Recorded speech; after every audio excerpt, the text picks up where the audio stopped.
Hey, what's up YouTube? Steven here again with my Vaterra Camaro SS. The reason I'm making this video is because I have a fan that is getting his own Vaterra Camaro SS and had a few questions. The user, let me pull up his info, my handy dandy portable device, is abdviper. He had a few questions for me. Okay, so let me read the questions. My first question is very important because I got a different answer on forums, but here it is. How long does the stock speed pack battery last? Some people told me as long as 6 minutes, which is baffling. Yes, it is. While others said 15 minutes, I'm not sure. Can you tell me your experience? I will definitely tell you my experience. I take this battery, which is the stock battery, and I never use it. I only use it in case all my other batteries are dead. Now, when I got this car, yes, I did use this battery a lot. A battery is, the best way to explain it, is like a gas tank. You can drive slowly and your gas tank will last you a long time, or you can drive full blast at full speed and your battery won't last a long time. Most of the driving I do, obviously, is full speed, so why not? I think at the max, running full speed up and down the street, probably about 10 minutes. Don't quote me on that because I don't run this battery very much. Some of the other batteries that I do use, well, let me get into his next question, which explains a bit more. Sticking to batteries, I think it's inevitable that I will be getting a better battery, so should I stick with the 2S stick with 7.4, he said kV, but I meant volts. No, it's not kilovolts, it's just volts. Just to let you know, kV means something else in the RC hobby, means the motor rating. And get a higher milliamp hours. For example, a Gens Ace 2-cell 7.4 volt 7,000 milliamp hour 50C hard case, which is Aurora approved. Or go like, or pretty much goes. It said, should I get a 3-cell, higher volt? So I'm explaining it this way. For just general running, you want a 2-cell because a 3-cell is going to be high powered. Because what happens is each cell is 3.7 volts. A 2-cell is the nominal the lowest voltage you can go is 7.4 volts. When you charge it, it's actually 8.4. It lets you know how much juice you have left. When it gets to 7.4 or lower, that's where you know you need to stop. Like I said, this is a 5,000 milliamp hour battery from Venom. It wasn't too expensive, 50-60 bucks. It is pretty much the same size as the stock battery. No major differences. I don't know if as you can tell, the stock battery comes with the what's called an EC3, and the Venom comes with a detachable end that you could put on to get different batteries. As you can see, same size battery, more powerful. The next thing I have is I have some bigger cars that take a lot more power. This is a Track Power 7,200 milliamp hour. Now, originally bought a 6,000, but it messed up, and the manufacturer replaced it. And this is what's a 90C rating. This battery is really overpowered, and let me explain to you why. Alright, let me show you my next battery. The other battery I use, this is my 3-cell. This is what I actually use for speed runs. This is a Glacier. Now, I'm from Columbus, Ohio. Glacier batteries are sold by a company called Buddy RC. You can buy them online, but they really are local here. The gentleman that owns Buddy RC speaks Chinese, actually goes to China and buys the batteries directly. He speaks to the Chinese companies, and he makes them prove to him that these batteries will hold up to what they're rated to. They're rated at 30C, but they'll probably do 40 or 50. Now, the C rating, as you were stating in your email, a 50C battery. The C is how much amps determined, by the milliamp hours. So we'll do some basic math on some of these batteries.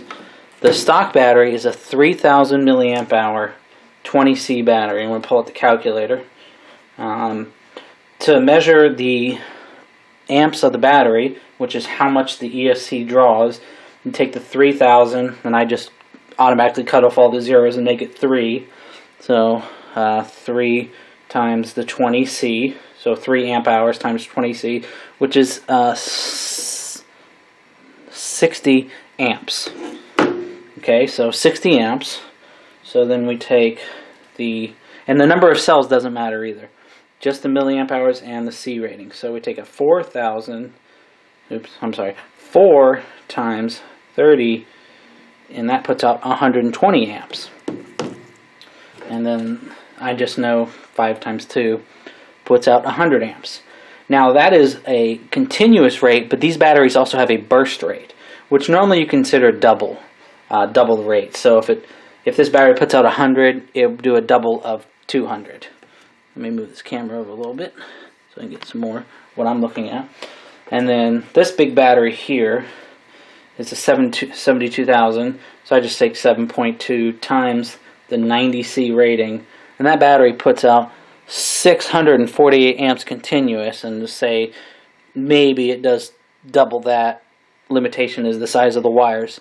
Theoretically put out 1296 amps. The reason why I'm telling you this is because this is the stock motor and ESC that you're going to get with your Vaterra Camaro SS.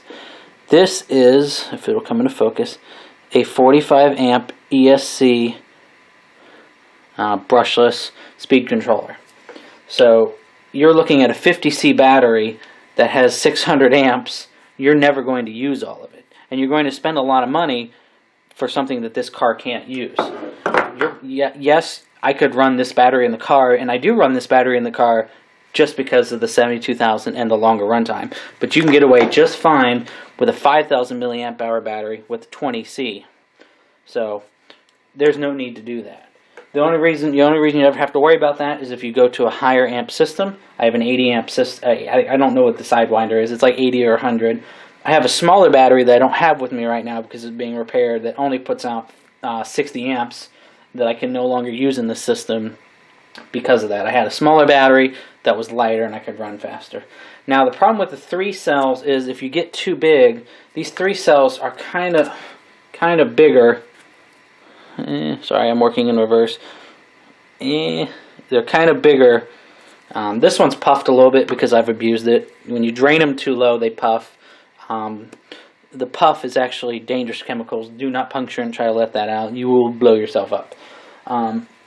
The reason the 3 cell gets a little tricky is because they're thicker and they don't always fit very well. I actually have this pretty much, when I want to put the pin in, I pretty much have to push it down all the way.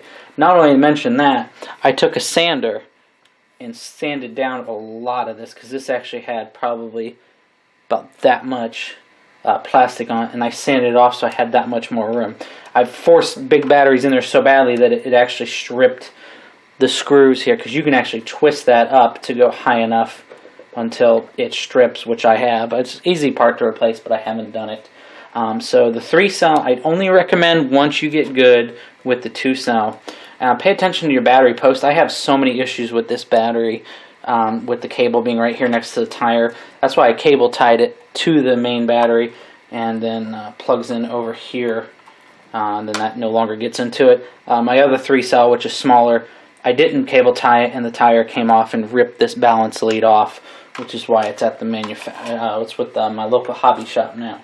So like I said, the battery does come with an EC3. So is your stock battery. There's nothing wrong with that.